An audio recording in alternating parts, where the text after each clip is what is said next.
الحمدللہ رب العالمین والصلاة والسلام علی محمد الامین۔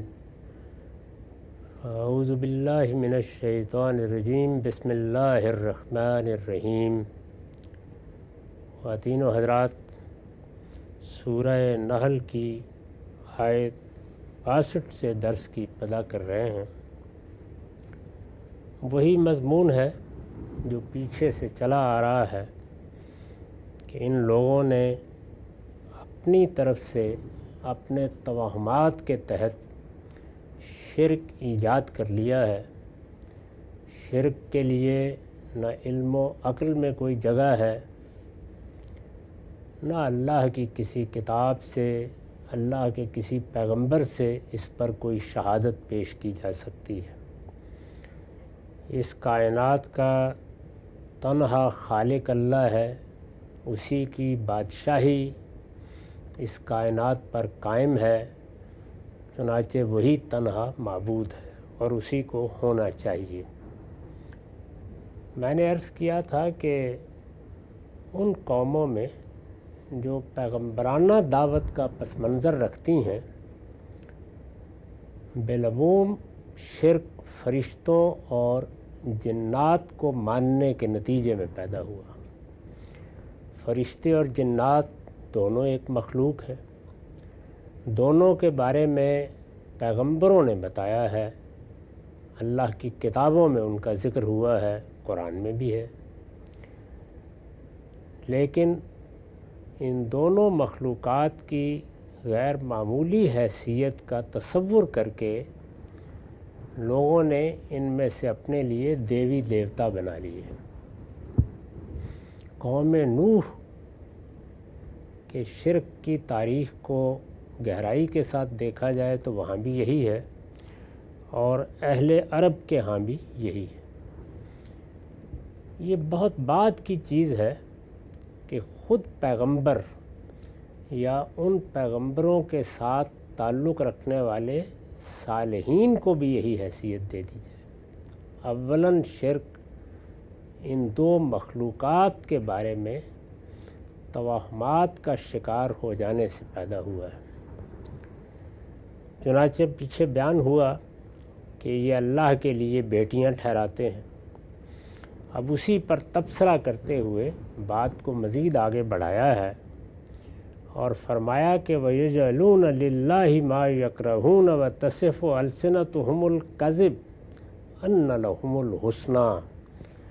یہ اللہ کے لیے وہ چیزیں تجویز کر رہے ہیں جو خود اپنے لیے پسند نہیں کرتے۔ یہ وہی بلادت، وہی حماقت ہے جس کا پیچھے ذکر ہو چکا کہ اللہ تعالیٰ نے جو نعمتیں بھی دی ہیں وہ سب اپنی اپنی جگہ اللہ کی بڑی عنایت ہے، لیکن انسان اپنے تصورات کے تحت افادیت کو سامنے رکھ کے اپنے تمدنی احوال کی رعایت سے کچھ چیزوں کو زیادہ پسند کرتا ہے، کچھ کو کم پسند کرتا ہے، یا کچھ کو پسند ہی نہیں کرتا۔ اس طرح کے معاملات میں کم سے کم اس کو کنسسٹنس تو ہونا چاہیے، اس کے رویوں میں تضاد نہیں ہونا چاہیے۔ وہ اپنے لیے ایک چیز کو ناپسند کرے اور اسے اللہ کی طرف نسبت دے دے۔ یہ بالکل ایسے ہی ہے کہ جیسے ہم دیکھتے ہیں کہ انسان جب اپنے لیے کوئی چیز خریدنا چاہتا ہے یا اپنے پاس رکھنا چاہتا ہے تو اگر کوئی مجبوری نہیں ہے تو وہ بہترین چیز کا انتخاب کرے گا، اچھی سے اچھی چیز اسے اس کے حالات کے لحاظ سے ملنی چاہیے۔ لیکن اگر اللہ کی راہ میں خرچ کرتے وقت یا قربانی کرتے وقت یا اور کوئی کام کرتے وقت آدمی چھدا اتارنے کا طریقہ اختیار کرے تو ہم کہیں گے نا کہ اس نے ایک تضاد پیدا کر دیا ہے، یعنی اپنے لیے تو وہ یہ پسند نہیں کرتا۔ تو اسی کو قرآن نے سورہ بقرہ میں اس طرح سمجھایا ہے کہ تم اللہ کی راہ میں خرچ کرتے وقت وہ چیز دیتے ہو کہ خود اگر تم آنکھیں بند نہ کر لو تو اس کو اپنے لیے لینا پسند نہیں کرو گے۔ تو یہ دیکھو کہ یہ کیا تضاد ہے جس میں جیتے ہو۔ تو یہاں بھی صرف تضاد کی طرف توجہ دلائی ہے کہ تمہارے لیے اللہ کی ایک نعمت غیر معمولی مسرت کا باعث ہے، غیر معمولی خوشی کا باعث ہے، اس کا استقبال کرتے ہو، دوسری بھی ویسی نعمت ہے لیکن اپنے احوال کی وجہ سے اس کو پسند نہیں کرتے، اللہ کا معاملہ آیا تو تم نے اس کو اللہ کی طرف منسوب کر دیا، تو اس تضاد کی طرف توجہ دلائی ہے۔ اسی پر اب تبصرہ کیا کہ یہ اللہ کے لیے وہ چیزیں تجویز کر رہے ہیں جو خود اپنے لیے پسند نہیں کرتے، وَتَصِفُ أَلْسِنَتُهُمُ الْكَذِبَ أَنَّ لَهُمُ الْحُسْنَى، اور ان کی زبانیں جھوٹ کہتی ہیں کہ ان کے لیے آگے بھی بھلائی ہے۔ انسان کے ساتھ یہ بڑا مسئلہ ہے کہ وہ جس وقت اپنی ایک دنیا، اپنی ایک ذہنی دنیا آباد کر لیتا ہے تو پھر جہاں جہاں تک اس کی عقل طاقت کرتی ہے وہ اسی کے تحت ایک کے بعد دوسری چیز ایجاد کرتا چلا جاتا ہے۔ انہوں نے دیوی دیوتا بنا لیے، اللہ کے مقابل میں اس کے شریک ٹھہرا لیے، یہ تصور قائم کر لیا کہ یہ فرشتے اللہ تعالیٰ کی بیٹیاں ہیں، یہ سارا نظم انہی کے سپرد کر دیا گیا ہے، اب ہمارے تو قریب یہی ہیں، اللہ تو کہیں ملائے اعلیٰ پر ہوگا، اس نے جب یہ عالم ان کے سپرد کر دیا ہے تو انہی سے مدد بھی مانگنی پڑے گی، انہی کو خوش بھی رکھنا ہوگا۔ یہ سارے جتنے بھی مشرکانہ توہمات اور پھر ان توہمات سے پیدا ہونے والے مراسم ہیں وہ اس طرح ایک کے بعد دوسرا جنم لیتے چلے جاتے ہیں اور انسان ایک پوری دیمالہ بنا لیتا ہے۔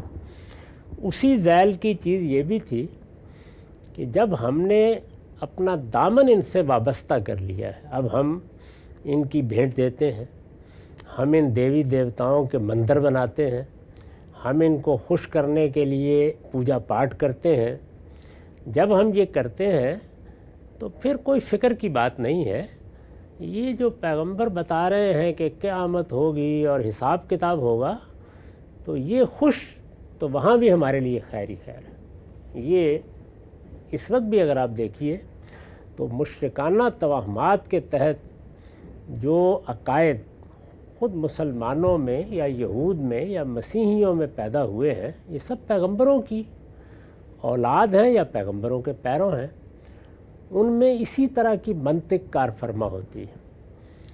ہمارے ہاں جب صوفیانہ توہمات کے تحت یہ خیال کر لیا گیا کہ اللہ تعالیٰ جس طرح اس دنیا میں ایک مادی نظم ہے جس میں لوگ حکومتیں قائم کرتے ہیں، ان کی پولیس ہوتی ہے، ان کی فوج ہوتی ہے، اسی طرح ایک روحانی نظام بھی اللہ تعالیٰ نے قائم کیا ہوا ہے۔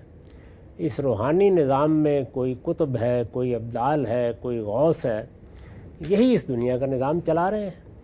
تو اب یہ دیکھیے کہ انسان اس مادی دنیا میں اگر کوئی مسئلہ محسوس کرتا ہے اور اس کو معلوم ہے کہ اس مسئلے کا تعلق میری اس دنیا سے ہے تو وہ مسئلے پر نہیں بیٹھتا، وہ سب سے پہلے جو عقل اللہ نے دے رکھی ہے اس کے تحت کہیں پولیس سے رجوع کرے گا، کسی طبیب سے رجوع کرے گا، جو نظم دنیا میں قائم ہے سب سے پہلے تو اسی کے دروازے پر دستک دے گا۔ یعنی میرے گھر میں اگر خدا نخواستہ چوری ہو گئی ہے تو میں رپورٹ آسمان پر تو درج نہیں کراتا نا، سب سے پہلے جو قریب میں اسباب کے تحت دنیا ہے وہیں جاؤں گا اور جا کر یہ چاہوں گا کہ وہ میری مدد کریں۔ انہوں نے اگر ایک نظم قائم کر رکھا ہوا ہے تو یہ ان کی ذمہ داری ہے۔ تو یہ تصور کیجئے کہ یہی نظم اگر خیال کر لیا جائے کہ باطنی طور پر بھی قائم ہے تو پھر انسان اپنی رپورٹ درج کرانے آسمان پہ کیوں جائے؟ پھر وہ وہیں جاتا ہے، وہ قریب میں دیکھتا ہے۔ یعنی اللہ تو نظر نہیں آتا، وہ کسی خاص جگہ پہ ارتکاز بھی نہیں کر رہا ہوتا، لیکن جن کو یہ حیثیت دی ہوتی ہے ان کی کوئی قبر، ان کے کوئی آثار وہ سامنے نظر آ رہے ہوتے ہیں۔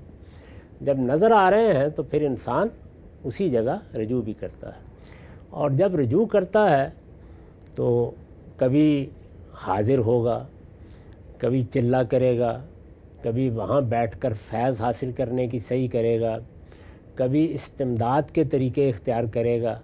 جب یہ سب چیزیں ہوں گی تو اس کے لازمی نتیجے کے طور پر، لازمی عقلی نتیجے کے طور پر وہ یہ خیال کرے گا کہ قیامت میں انہی کا دامن پکڑنے سے بچوں گا۔ یعنی اگر دنیا میں یہ نظم انسانوں نے پیدا کیا ہے اور میں اس کے خلاف بغاوت کا رویہ اختیار کر لوں تو یہ مجھے چھوڑے گا نہیں۔ اسی پر قیاس کر کے وہ سمجھتا ہے کہ یہ جو باطنی نظم ہے وہ فرشتے ہیں، وہ جنات ہیں، یا وہ کتب ابدال انسان ہیں۔ یہ تینوں جو بھی تصور قائم کر لیں، یہ دنیا میں بھی میری دستگیری کریں گے اور قیامت میں بھی یہی دستگیری کریں گے۔ یہ اس کا لازمی نتیجہ ہے۔ آپ کسی مجلس میں چلے جائیے اور وہاں جو لوگ ان تصورات میں زندگی بسر کرتے ہیں ان سے بات کیجئے، ان کی تصنیفات کا مطالعہ کیجئے، آپ کو یہ سب وہاں مل جائے گا۔ یعنی وہ آپ کو بتائیں گے کہ دنیا میں ان بزرگوں نے، ان ہستیوں نے، ان دیویوں نے، ان دیوتاؤں نے کہاں کہاں ہمارے ہاتھ پکڑے ہیں۔ سارا استدلال یہ قرآن کا ہے، یہ علم کا ہے، یہ عقل کا ہے، بے معنی ہو جائے گا۔ وہ ان واقعات کی بنیاد پر یہ کہیں گے کہ یہ سب تو ہمارا مشاہدہ ہے، ہمارا تجربہ ہے۔ اور اگر آپ آخرت کے بارے میں بات کریں گے تو وہاں بھی یہی ہوگا کہ یہ باتیں آپ لوگ کریں اور جانیں، کون عمل کر سکتا ہے؟ تم لوگ جو عمل کی باتیں کرتے ہو، تمہارے بھی ہم نے گناہ اور غلطیاں دیکھی ہوئی ہیں، یہ کون سی ایسی بات ہے جو کر رہے ہو؟ اصلی چیز یہ ہے کہ ان کا دامن پکڑا جائے جن کو اللہ نے اس دنیا کے نظم کا ذمہ دار بنایا۔ ہم نے وہ دامن پکڑ لیا ہے، اب اگر ہم فلاں اور فلاں کے کپڑے بھی دھوتے ہیں تو ہم تو بخشے جائیں گے۔ یہ اصل میں وہ تصورات ہوتے ہیں جو ہر مشرکانہ تہذیب میں مشرکانہ استدلال کے تحت خود بخود پیدا ہو جاتے ہیں۔ یعنی ان میں سے کسی جزء کو بھی آپ ہلا نہیں سکتے، جہاں ہوں گے پیدا ہو جائیں گے۔ البتہ اگر علم بہتر ہوگا تو پھر یہ استدلال وجود میں آ جائے گا کہ اس سے ہم کوئی اللہ تعالیٰ سے بغاوت نہیں کر رہے، یہ اللہ ہی نے سب کو اختیار دیا ہے، یہ اللہ ہی کا عطیہ ہے، یہ اللہ ہی کیا قائم کیا ہوا طریقہ اور نظم ہے، تو ہم تو بس یہی اللہ ہی کی بات ہے جو کر رہے ہیں۔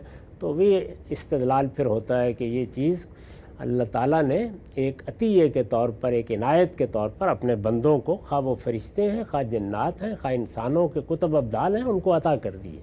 یہ سارا تصور ہے جس پر یہ لوگ بھی کھڑے تھے اور عام طور پر قومیں اس پر کھڑی ہوتی ہیں۔ تو اسی کو سامنے رکھ کے اب یہ کہا کہ ان کی زبانیں جھوٹ کہتی ہیں کہ ان کے لیے آگے بھی بھلائی ہے۔ قرآن مجید اس طرح کے موقعوں پر کوئی روح رعایت نہیں رکھتا، اور رکھنی بھی نہیں چاہیے، اس لیے کہ وہ خدا کا کلام ہے۔ میں اور آپ جب گفتگو کرتے ہیں تو ہمیں تو اپنے انسانی حدود میں رہ کے استدلال کی بنیاد پر گفتگو کرنی ہوتی ہے۔ ہم ادعا کے لہجے میں، ہم توبیخ کے لہجے میں، ہم نتیجوں کو بیان کرنے کے لہجے میں بات نہیں کر سکتے۔ وہ ہمارے شائن شان نہیں ہے، لیکن اللہ کے شائن شان ہے، اس لیے کہ وہ تو اس کائنات کا خالق ہے، ہر چیز کو جانتا ہے۔ تو صاف کہہ دیا کہ ان کی زبانیں جھوٹ کہتی ہیں کہ ان کے لیے آگے بھی بھلائی ہے، کوئی حقیقت نہیں اس کی۔ نہ دنیا میں یہ جن کو بڑی حیثیت دے رہے ہیں ان کی کوئی حیثیت ہے، اللہ کے امتحان کے تحت یہ اس غلط فہمی میں مبتلا ہوتے ہیں کہ ان کے کام یہ فرشتے کر دیتے ہیں، جنات کر دیتے ہیں، یہ کتب ابدال کر دیتے ہیں۔ کوئی نہیں کرتا، اللہ ہی کرتا ہے، اور قیامت میں بھی اللہ ہی ہوگا، کوئی اور نہیں ہے جس کی طرف اس نقطہ نظر سے نگاہ اٹھائی جائے۔ لہٰذا اگر انہوں نے یہ فلسفہ پیدا کر لیا ہے کہ ہمارے لیے دنیا میں بھی یہی دستگیری کر رہے ہیں، قیامت میں بھی یہی ہمارا ہاتھ پکڑیں گے، پتہ بھی نہیں چلے گا جب ہم قبر سے اٹھیں گے تو جن کا ہم نے دامن پکڑے رکھا، جن کے مزاروں پر ہم حاضر ہوتے رہے، جن کی ہم بھیٹ دیتے رہے، جن کے ہم نے استھان بنائے، وہ پکڑیں گے اور پکڑ کر سیدھا جنت میں لے جائیں گے، آگے بھی ہمارے لیے بھلائی ہے۔ فرمایا ان کی زبانیں جھوٹ کہتی ہیں، لا جرم ان لہم النار وانہم مفرطون، ان کے لیے لازماً دوزخ ہے اور یہ اسی میں پڑے چھوڑ دیے جائیں گے۔ یعنی یہ بات سمجھ لیں اچھی طرح کہ کوئی راستہ نہیں ہے، صرف اللہ، تنہا اللہ، وہی مالک، وہی بادشاہ۔ یہ ماننا ہے تو مانو، اگر یہ نہیں مانتے تو جھوٹ مت باندھو، افطرا مت کرو، اللہ پر تہمت مت لگاؤ، یہ ناقابل معافی ہے، اس کا نتیجہ بدترین آگ ہے۔ غلطی کرو گے، کوتاہی کرو گے، گناہ ہو جائے گا، وہ اللہ معاف کرنے والا ہے، لیکن یہ ناقابل معافی ہے۔ یہ وہ بات ہے جس کو قرآن نے اس طرح بیان کیا ہے اور لوگوں کی سمجھ میں نہیں آتی کہ ہر گناہ جو اس کے نیچے ہے میں اپنے قانون کے مطابق معاف کر سکتا ہوں لیکن شرک کو معاف نہیں کروں گا، اس لیے کہ یہ افطرا ہے، اللہ پر جھوٹ باندھنا ہے اور بے لذت ہے، اس کے لیے عذر نہیں پیش کیا جا سکتا۔ تو یہ میں نے اس کی وضاحت کر دی ہے کہ یہ بات ظاہر ہے کہ وہ انہی دیویوں کے اعتماد پر کہتے تھے جنہیں وہ خدا کی بیٹیاں قرار دے کر پوچھتے تھے۔ اہل عرب فرشتوں کو خدا کی بیٹیاں قرار دے کر ان کے بارے میں یہ عقائد رکھتے تھے۔ ہم بعض انسانوں کو اللہ کے مقرب قرار دے کر، اس کے مقرر کردہ کتب ابدال قرار دے کر، اس کی طرف سے اختیارات تفویض کر کے بزم میں خود یہی تصورات قائم کر لیتے ہیں، کوئی فرق نہیں ان دو باتوں میں۔ اس کے بعد ارشاد ہوا تاللہ لقد ارسلنا الی امم من قبلک فزین لهم الشیطان اعمالهم فہو ولیہم اليوم ولہم عذاب علیم۔ خدا کی قسم اے پیغمبر، یہ دیکھ رہے ہیں آپ کے پیچھے بھی تلہ، یہاں بھی تلہ، اس کا مطلب ہے خدا کی قسم، یعنی اللہ تعالیٰ بھی ایک جلال کے عالم میں گفتگو کر رہے ہیں۔ خدا کی قسم اے پیغمبر، ہم نے تم سے پہلے بھی بہت سی قوموں کی طرف رسول بھیجے تھے، تو شیطان نے ان کے اعمال بھی اسی طرح انہیں اچھے کر کے دکھا دی۔ یعنی یہ کوئی نئی چیز نہیں ہے، یہ سب چیزیں جب سے انسان دنیا میں آیا ہے تھوڑے ہی عرصے کی ہدایت کے بعد پیدا کر لیتا ہے۔ چنانچہ قرآن نے پیغمبروں کے بھیجنے کی وجہ یہ بیان کی ہے سورہ بقرہ میں کہ آدم کو ہم نے ہدایت دے دی تھی، وہ ہدایت جو انسان کے اندر ہے، فطرت کی ہدایت، جس کو انسانی عقل سمجھتی ہے، فطرت کی کتاب کو پڑھتی ہے اور بنیادی حقائق بالاجمال سمجھ لیتی ہے، یہ کہ مجھے اخلاقی حدود میں رہنا ہے اور میرا حادثہ اخلاقی جن چیزوں کو اچھا قرار دیتا ہے مجھے ان کو اپنانا ہے، جن کو برا قرار دیتا ہے ان کو چھوڑنا ہے، اور یہ کہ میں ایک مخلوق ہوں، میرا خالق ہے، مجھے اپنے خالق کے حضور میں حاضری کے لیے انتظار کرنا چاہیے، جواب دہ ہونے کے لیے تیار رہنا چاہیے۔ یہ بنیادی حقائق فطرت کے اندر موجود ہیں، ان کو الفاظ انسان نہ دے سکے لیکن وہ یہ مان لیتا ہے۔ اس کے بعد پیغمبر، تو آدم علیہ السلام پہلے پیغمبر تھے، انہوں نے یہ سب باتیں بتا دی، لیکن قرآن کہتا ہے کہ لوگ جیسے ہی کچھ زمانہ گزرا، 200-400-500 سال گزرے، تو بس انہی راستوں پر پڑ گئے، یعنی انہوں نے دیوی بنا لیے، دیوتا بنا لیے، مشرکانہ توہمات ایجاد کر لیے، اور پھر اصرار کیا اس بات پر کہ یہ سبھی علم ہے، یہی تو اصل بات ہے، یہی دین کی حقیقت ہے۔ اس وقت بھی آپ یہ دیکھیے کہ وہ جو قرآن نے ایک تصویر کھینچی ہے نا کہ اللہ تعالیٰ کو جو جی چاہے کہہ لیں کچھ نہیں ہوتا، ذرا مسیح کو کہہ کے دیکھیں۔ یہی معاملہ قرآن مجید کے بارے میں، یہی معاملہ اللہ کے پیغمبر کے معاملے میں ہم دیکھتے ہیں کہ ان کی بات بیان کی جائے تو کوئی خاص اثر نہیں ہوتا، لیکن اگر آپ مثال کے طور پر صوفیانہ مذہب کی تعلیمات پہ تنقید کر دیں تو یہ لگتا ہے کہ آپ نے کسی کو دشنام کا ہدف بنا لیا، گالی دے دی۔ یہ صورتحال ہے۔ اس لیے کہ وہ جو قرآن مجید نے ایک بڑی خوبصورت تعبیر اختیار کی ہے بنی اسرائیل کے بارے میں کہ اشربہ فی قلوبہم العجل، یہ بچڑا جس کو انہوں نے پوجا، جس کو معبود بنایا، اس کی محبت ان کے دلوں میں گویا پلا دی گئی تھی۔ یہ شرک ہے ہی ایسی چیز، دو چیزیں ہیں جس میں انسان بالکل اندھا اور بہرا ہو جاتا ہے، عقل بالکل خبت ہو جاتی ہے۔ اس سے نکالنے کے لیے بڑے بڑے مفکر مدبر ہاتھ باندھ کے کھڑے ہو جاتے ہیں، نہیں نکلتا انسان۔ ایک مشرکانہ توہمات کے تحت بنائے گئے معبود، دوسرے دنیا کی سیاست میں ٹھہرائے گئے بت، ممکن ہی نہیں۔ تاریخ میں بھی جب کبھی یہ واقعہ ہو جاتا ہے انسان کو اس سے نکالنا ناممکن ہو جاتا ہے۔ یہ اصل میں اس کو بڑے قریب کی چیز نظر آتی ہے، ایک سے دنیا بنتی ہوئی نظر آتی ہے اور دوسری سے آخرت بنتی ہوئی نظر آتی ہے قریب میں، تو اس سے نکلنا بہت مشکل کام ہے۔ اس لیے لوگ کہتے ہیں کہ ان دو چیزوں کے بارے میں ذرا احتیاط سے گفتگو کرنی چاہیے۔ یہ ایسی چیزیں ہیں، اور یہ میں کسی عارف کی بات نہیں سنا رہا، قرآن کہتا ہے یہ ایسی چیزیں ہیں، یہ جو سیاسی معبود ہیں اور یہ جو مذہبی معبود بنائے جاتے ہیں جو شرک سے بنتے ہیں، یہ ایسی چیز ہے کہ اگر تم نے ان کو گالی دے دی تو تمہیں گالی نہیں دیں گے، اللہ کو گالی دے دیں گے جواب میں۔ یہ اتنے محبوب ہوتے ہیں ان کو، اس لیے احتیاط کیا کرو۔ تو اب یہ فرمایا کہ خدا کی قسم ہے پیغمبر، ہم نے تم سے پہلے بھی بہت سی قوموں کی طرف رسول بھیجے تھے، یعنی انہوں نے آ کے انہی حماقتوں پر ان کو متنبع کیا تھا، انہیں بتایا تھا کہ اس کائنات میں اللہ ہی تنہا خالق بھی ہے اور وہی اس کے تمام امور کو چلا بھی رہا ہے۔ یہ جو فرشتے جنات ہیں سب اس کی مخلوقات ہیں، یہ اس کے حکم سے سرتابی نہیں کر سکتے، ان کو کوئی ذاتی حیثیت میں نہ اختیار حاصل ہے نہ یہ تمہاری کوئی مدد کر سکتے ہیں۔ مدد کرنی ہے تو اللہ نے، وہ حکم دے گا تو فرشتے بھی دائیں بائیں کھڑے ہو جائیں گے آگے، جیسے اس نے حکم دیا بدر کے میدان میں تو 5000 آ کے کھڑے ہو گئے۔ تو اس لیے اس سے لو لگاؤ، اسی کی طرف دیکھو۔ لیکن انسان جب یہ دیو مالا بنا لیتا ہے تو پھر فرمایا کہ یہی اسے اچھی لگتی ہے۔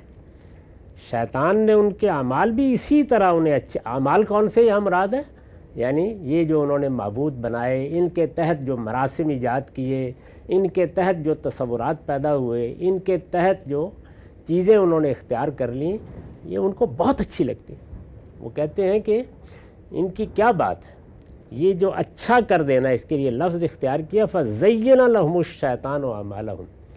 شیطان ایک نہایت بری چیز کو ایسا اچھا اور خوشنما بنا کے دکھاتا ہے کہ انسان اس کے سحر میں مبتلا ہو جاتا ہے، اس کو ان دیوی دیوتاؤں کی جو خود ان کی داستانوں میں چھپی ہوئی حماقتیں ہوتی ہیں وہ بھی نظر نہیں آتی، اپنے رہنماؤں کے کرتوت نظر نہیں آتے، ان کے سیدھے سیدھے جرائم نظر نہیں آتے، وہ دائیں بائیں سے ان کے لیے کوئی نہ کوئی عذر تراش لیتے ہیں اور یہ کہتے ہیں کہ نہیں یہ سب ٹھیک ہے، یہ تو اس لیے ہے اور یہ تو اس لیے ہے، یہ سب کر لیتے ہیں۔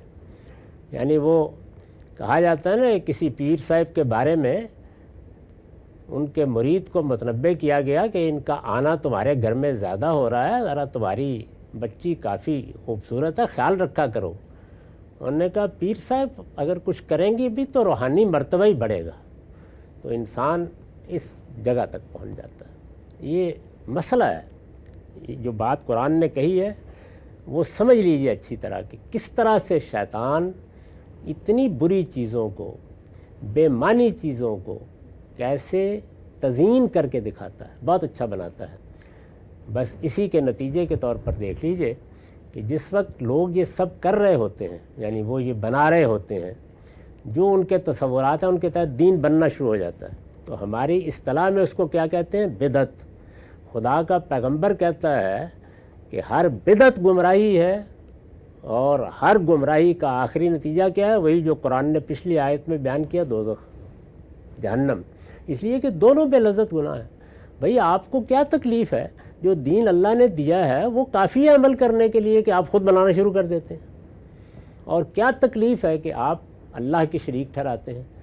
یعنی کوئی عذر پیش کرتا ہے آدمی کہ جی مجھے بھوک لگی تھی، یا میرے پاس پیسے نہیں تھے، یا میری تربیت اچھی نہیں، میں چوری کر بیٹھا، میں بدکاری کا ارتکاب کر بیٹھا، تو یہ گناہ سمجھ میں آتے ہیں، لیکن یہ کیا چیز ہے؟ تو دیکھیے اس کے لیے جو خوبصورت نام لوگوں نے رکھا وہ کیا ہے؟ بدعت حسنہ، یہی ہے نا؟ تو اب سن لیجئے کیا کہا ہے۔ تو شیطان نے ان کے اعمال بھی اسی طرح انہیں اچھے کر کے دکھا دیے، بدعت حسنہ بنا کے دکھا دیا۔ تو فرمایا کہ پھر نتیجہ جانتے ہو کیا نکلتا ہے؟ پہلے وہ نتیجہ بیان کیا کہ یہ سمجھ رہے ہیں کہ ان کے دیوی دیوتا اور ان کے معبود ان کا ہاتھ پکڑ کے ان کو جنت میں لے جائیں گے، یہ دوزخ میں جائیں گے۔ اب کیا کہا؟ اب یہ کہا کہ اب جب شیطان نے ان کی باغ اپنے ہاتھ میں لے لی اور انہوں نے پکڑا دی، تو اب وہی ان کا ساتھی ہے۔ یعنی پھر اللہ کی ولایت، اللہ کا ساتھ یہ ختم ہونا شروع ہو جاتا ہے۔ پھر اللہ کے فرشتے مدد کے لیے نہیں آتے، وہ سکینت نازل نہیں کرتے، پھر شیطان ہی الہام کرتا ہے۔ اسی کو دوسری جگہ واضح کر دیا ہے کہ جب یہ اللہ کی یاد دہانی سے منہ موڑ لیتے ہیں، اللہ کی یاد دہانی کیا ہے؟ اللہ کی کتاب قرآن مجید، اس کو پس پشت ڈال دیا، تو اب کیا ہے؟ اب اس کے بعد فرمایا کہ نقیض لہم شیطانا فہو لہو قرین، پھر ہم اس پر ایک شیطان مسلط کر دیتے ہیں، مسلط کر دیتے ہیں یعنی اس کو موقع دے دیتے ہیں کہ جاؤ قبضہ جما لو اور جہاں اس کو لے جانا چاہتے ہو لے جاؤ۔ یہاں اس کے لیے لفظ ولی استعمال کیا ہے، یعنی یہ جب اپنے یہ اولیاء بنا لیتے ہیں تو پھر شیطان ان کا ولی ہو جاتا ہے، سو اب وہی ان کا ساتھی ہے۔ اور فرمایا کہ وَلَهُمْ عَذَابٌ علیم، اور ان کے لیے ایک دردناک عذاب ہے۔ معاف کیجیے۔